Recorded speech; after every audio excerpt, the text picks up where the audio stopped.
सोचिए अगर बेहद छोटी सी उम्र में ही किसी के सर से माँ बाप का साया उठ जाए और ज़िंदगी इम्तिहान पर इम्तिहान लेती रहे, तो ऐसी सिचुएशन में कोई भी इंसान डिप्रेशन से गिर जाता है। पर बॉलीवुड इंडस्ट्री में है कोई ऐसा जिसने अपने इस दुख को स्ट्रेंथ बनाया, न केवल कामयाबी हासिल की मगर वो बन बैठा बॉलीवुड का बादशाह। जी हाँ, I am talking about the superstar of the millennium, the one and only king Khan, Shahrukh Khan.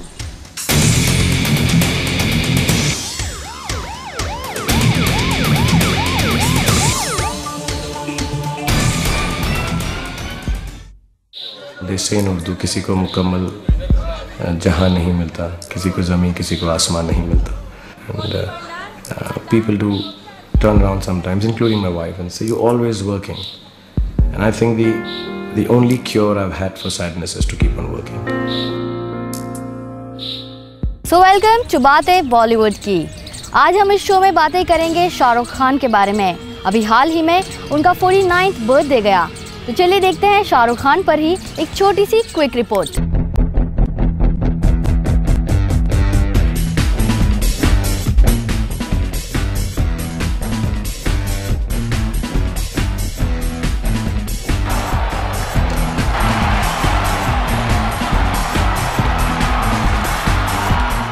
Second नवंबर 1965 दिल्ली में मीर ताज मोहम्मद खान और लतीफ़ फातिमा के घर जन्मे शाहरुख खान, जिनके नाम का मतलब है फेस ऑफ द किंग।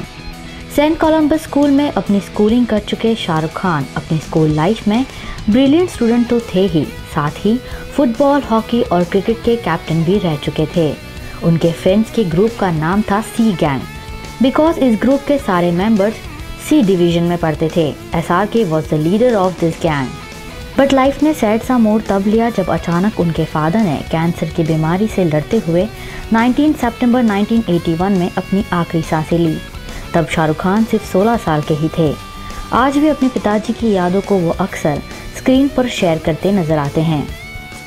और वो MA LLB थे, बहुत पढ़े लिखे थे, और मैं जो कुछ भी हूँ उनसे ही सीखा हूँ। और उन्होंने ना पॉलिटिक्स ज्वाइन की, ना कोई फ़ायदा उठाया अपने फ्रीडम फाइटर होने का। बहुत ऑनेस्ट थे, और आखिर दिनों में उन्होंने नेशनल स्कूल ऑफ ड्रामा में उसकी मेस भी चलाते थे। बहुत बहुत करीब था मैं उनके, मेरे दोस्त जैसे थे। तो हमेशा बोलते थे, यार काम करना और ना करो तो वो भी ठीक है, क्योंकि जो कुछ नहीं करते वो कमाल करते हैं। Shahrukh did his master in mass communication from Jamia Millia Islamia university. Mass com को अधूरा छोड़ अपनी माताजी के कहने पर वो पहुंचे बैरी जोन के ड्रामा इंस्टीट्यूट में एक्टिंग सीखने के लिए। Always very witty, always well spoken. He's educated, he's very bright, dynamic performer, very versatile, physical presence, and so on. Now, who knew that all that would translate into being King Khan? Shahrukh के parents और career के अलावा उनकी life का driving force रही गौरी खान, उनका first crush जो आगे जाकर प्यार बना and then life partner. Gauri और SRK की लव स्टोरी एकदम एक बॉलीवुड रोमांटिक और ट्रैजिक लव स्टोरी की तरह है। 1988 में फौजी से मिले ब्रेक से शाहरुख पहचाने जाने लगे। बहुत सीधा साधा इंसान था जब आया मेरे पास, छोटा भी था उम्र में, इतना एक्सपीरियंस भी नहीं था। आया और उसका एक फेस ऐसा सा है, कई होते हैं कि उनके फीचर्स नहीं है ऐसे इतने खास, लेकिन लाइकेबल है, पर्सनैलिटी लाइकेबल, पर्सनैलिटी प्लीजिंग है। वो पर्सनैलिटी जब देखते हैं तो दिल करता है, यार I want to know this guy more, और ही इज़ नाइस, अच्छा है, यार इससे दोस्ती करने का दिल कर रहा है। गौरी के पेरेंट्स को SRK ने अभिमन्यु के झूठे नाम से अपने आप को इंट्रोड्यूस करवाया, जो फौजी में उनके किरदार का नाम था। पर धीरे धीरे जैसे इंडस्ट्री में उनका नाम होने लगा, वैसे ही उनकी पोल खुल गई और हंगामा हुआ। पर सारे विवादों के बावजूद उन्होंने गौरी से शादी कर ली। 1991 में दिल आशना है उनकी डेब्यूट मूवी के बाद उनकी तकदीर ने बॉलीवुड के इस बादशाह का आज तक साथ नहीं छोड़ा। अपने सपनों का घर मन्नत बनाने के बाद शाहरुख जिंदगी से और कुछ नहीं चाहते। वाइफ गौरी और बेटे आर्यन, अब्राहम और सुहाना समेत अपनी बहन के साथ वो यहाँ सुकून से अपनी लाइफ बिताना चाहते हैं। I have a house fetish. I want a house. I've always wanted a house. When I had kids, I got this house. It's my family's house. We took a decision. We'll always live in Mumbai. So my great-grandchildren are going to live in this house like some old Parsi family. My office, if there was a problem, they can take it away. my studio they can take away, everything they want they can take away. But my house is for the security of my wife, my sister and my children. SRK के हर birthday पर मन्नत के बाहर हजारों fans की भीड़ लगती है और शाहरुख उन सभी को अपना प्यार जताने मन्नत से बाहर आकर उनके फैंस से प्यार का इजहार करते हैं।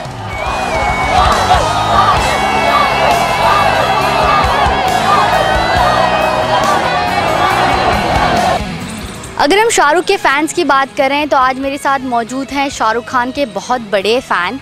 जब SRK अपने फिल्म के प्रमोशन के लिए हमारे शहर में आए थे तो उनके साथ बीते लम्हे आज गिरीश शर्मा जी हमसे बांटेंगे। Sir, welcome to the show. नमस्कार, thank you so much for calling me on the show. Sir, जैसे कि हम हमेशा इमेजिन करते हैं कि हमारा जो फेवरेट सुपरस्टार है वो ऐसा होगा वैसा होगा, उसका नेचर, उसकी बातें हम एडमायर करते हैं, हम उसको इंस्पिरेशन लेते हैं।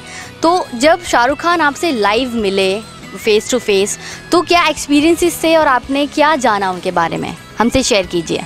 मैम, आपके सवाल का जवाब मैं 2 हिस्सों में दूंगा। एक तो Shahrukh Khan on screen as a performer क्या है। मेरी पर्सनल लव स्टोरी मेरी लाइफ में 90s से शुरू हुई और तब शाहरुख खान 92 में दीवाना बन के आए थे, फिर बाजीगर बने, डर, कभी हाँ कभी ना। तो उनकी लव स्टोरी के साथ साथ मेरी पर्सनल लव स्टोरी अपनी वाइफ के साथ फली फूली, तो उनका बड़ा एक प्रभाव रहा था हमारे व्यवहार में।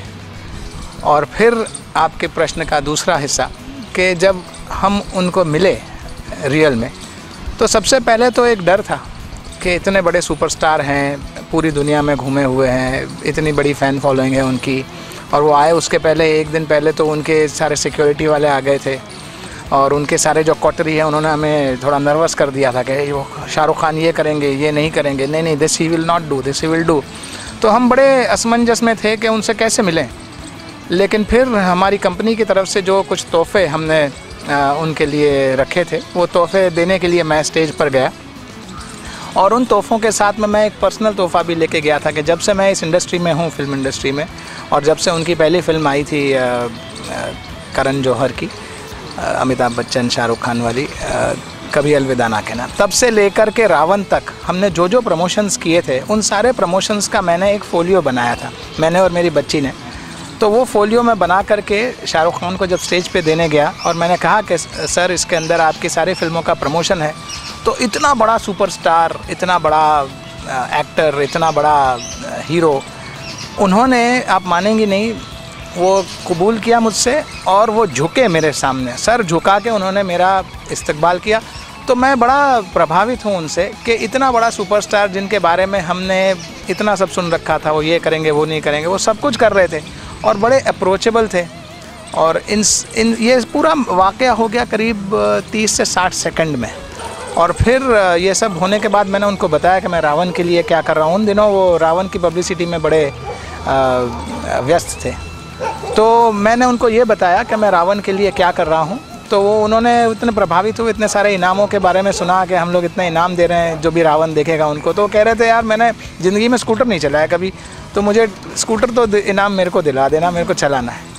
तो he was very friendly, very approachable. वो सारी स्पीच जो ख़त्म हुई उसके बाद मैं उनको अभी कहने गया कि sir can I hug you, उसके पहले तो he was already hugging me.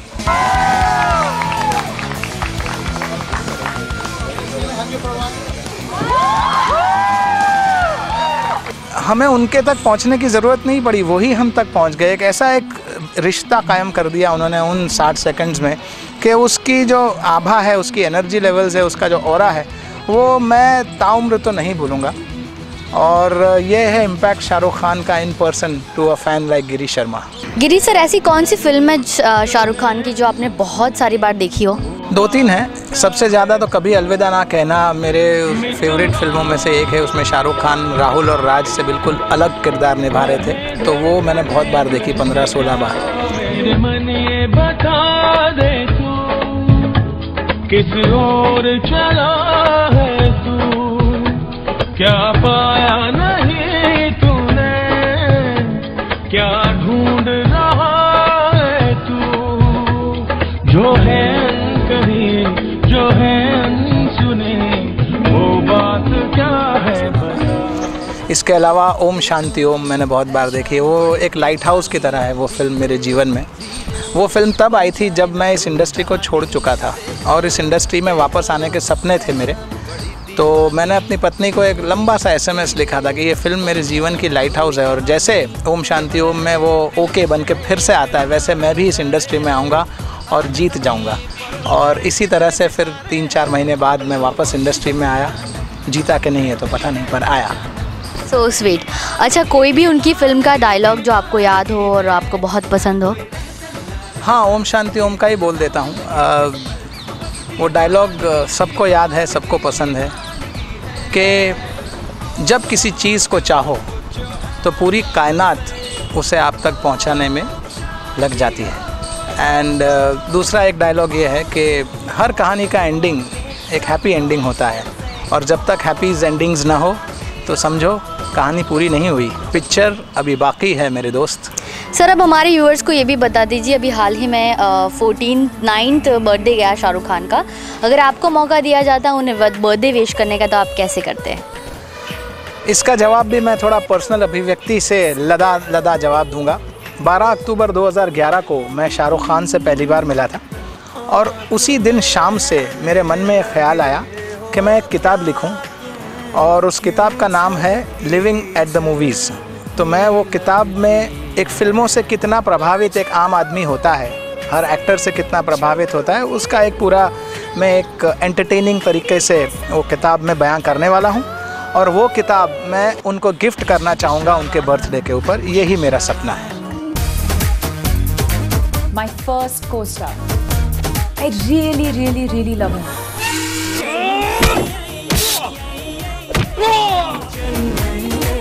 Everybody loves him. ये थे गिरीश शर्मा, शाहरुख खान के बहुत बड़े फ़ैन हमारे शहर में। आई होप आपने उनकी बातों को एंजॉय किया होगा, उनके SRK के साथ के एक्सपीरियंसेस को एंजॉय किया होगा।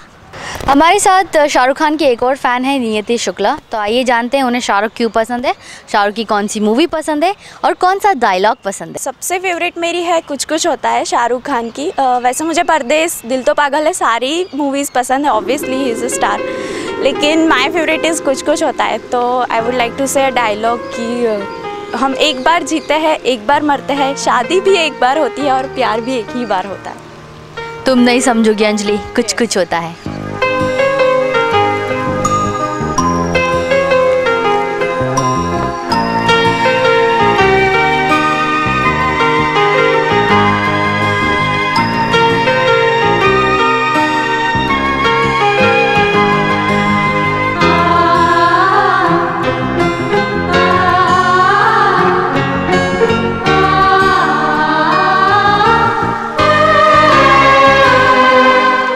हम सपनों की दुनिया में जीते हैं, हम सब सपने देखते हैं और हम सब कामयाबी की बुलंदियों को छूना चाहते हैं।